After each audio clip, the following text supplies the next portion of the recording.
आज हमारा रोडू का कार्यक्रम था, जहां पर जिस तरीके से जो बागवान और किसानों का जो आक्रोश महंगाई के प्रति, पेटियों के बढ़े हुए दामों के प्रति, कीटनाशकों के बढ़े हुए दामों के प्रति, उसमें जो सब्सिडी खत्म हो गई है उसके प्रति एक कार्यक्रम था, जिसमें भारी जन आक्रोश वहां पे लोगों का दिखा, किसानों का दिखा, बागवानों का दिखा, महिलाओं का दिखा। और आज उसी को संबोधित कर कर मैं वापस अभी अपने निवास शिमला हॉली लॉज में पहुंचा हूं।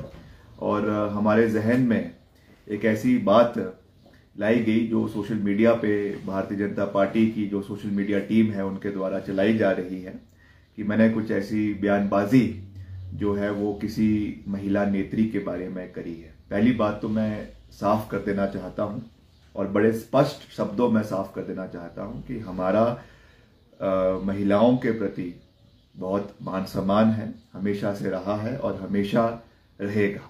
ये हमारे संस्कार है, हमारी परवरिश है। और जहां तक मेरे आज के बयान की बात है, मैंने उसमें ये कहा था कि भारतीय जनता पार्टी का जो नेता इस इलाके का है वो ठेकेदारों के साथ जो है लिप्त है, और इसमें कोई दो राय नहीं है। मैं उस बात पे आज भी और अभी भी अडिग हूं। आप वहां पे किसी से भी बात करेंगे, किसी से भी मिलेंगे, वहां पे स्पष्ट रूप से लोग आपको ये कहेंगे कि वहां के जो भाजपा के नेता हैं और वहां के जो ठेकेदार लॉबी है उनकी आपस में जो है एक किस्म से एक जो है कनाइवेंस है, जिससे सरकारी धन का जो पैसा जो लोगों के में लगना चाहिए वो नहीं लग पा रहा है। और बहुत से ऐसे प्रोजेक्ट्स हैं जो वहां पे खड़े हुए हैं। कोइंसिडेंटली जो व्यक्ति वहां पे इस समय भारतीय जनता पार्टी को लीड कर रहा है वो एक विमेन है। और जो मैंने बात करी कि वहां के नेता या नेत्री का उठना बैठना एक भाजपा के ठेकेदारों के साथ है, उस संदर्भ में मैंने ये बात कही है।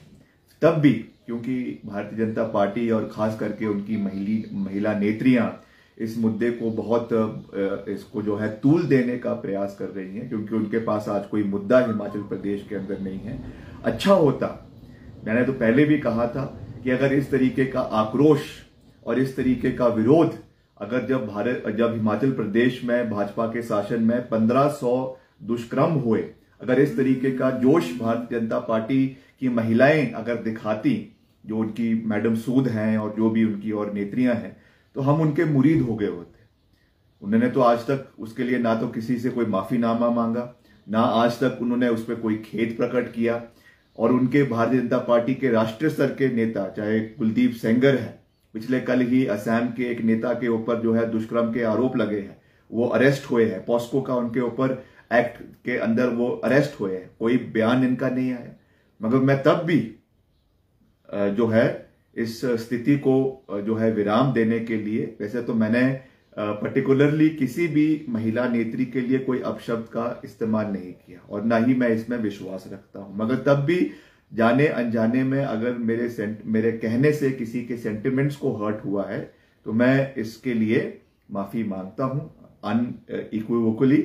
और जो है इसके लिए मैं ये कहना चाहूंगा कि अगर इस तरीके से मेरे बयान से किसी के सेंटिमेंट्स हर्ट हुए हैं तो मुझे माफी मांगने में कोई जो है कोई गुरेज नहीं है, क्योंकि माफी मांगने से कोई छोटा नहीं हो जाता है।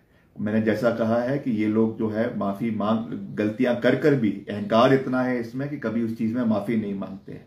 मगर मैं पहले इस बात को फिर से क्लैरिफाई कर रहा हूं, मैंने कभी भी किसी पर्टिकुलर व्यक्ति के लिए या मेल या फीमेल के लिए ये बात नहीं कही थी। I said it in the context of leadership and coincidentally it happens to be that the leader of BJP in रोडू is a woman, इसलिए उसका जो है राजनीतिकरण करने का प्रयास किया जा रहा है।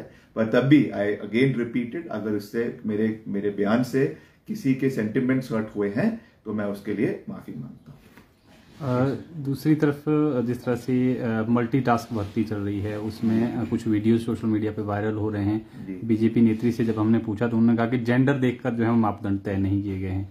अगर किसी में वही इनके दोहरे मापदंड है।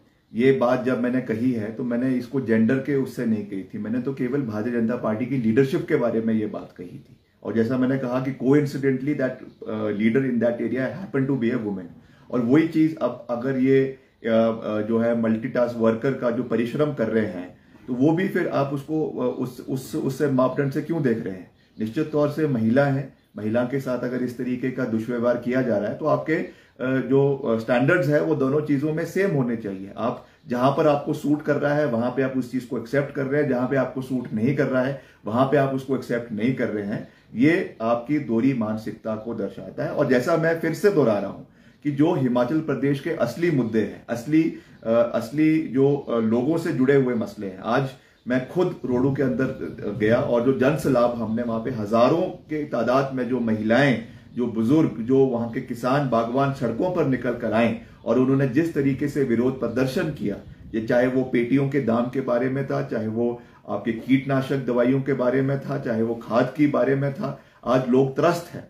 और भारतीय जनता पार्टी का ये काम है कि जो असली मुद्दे हैं उससे लोगों को भटकाने की कोशिश करते हैं। और आज का जो ये इंसिडेंट है ये भी इसी दृष्टि से हमको देखने की आवश्यकता है कि जो असली मुद्दे हैं उनके पास इनका कोई जवाब है नहीं, इसलिए लोगों को इस तरीके से भटकाने की, इस तरीके से जो है मुद्दों को भटकाने की कोशिश करते हैं, जिसमें ये नाकाम होंगे।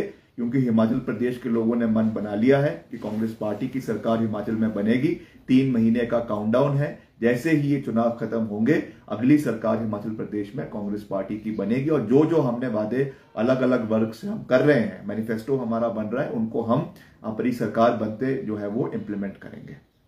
विक्रमादित्य सिंह जी, एक तरफ तो आपने कहा कि आपको पता नहीं था कि रोडू में महिला लीडर है, लेकिन दूसरी तरफ आपने नेत्री शब्द का इस्तेमाल किया। तो क्या माने कि ठेकेदारों की गोद, तो क्या आपने एक मेल लीडर को सिग्निफाई किया था? इससे थोड़ा सा देखिए, ऐसा है, मैंने जैसा कहा कि इट हैपन टू बी कि वहां की जो लीडर है वो एक लेडी है।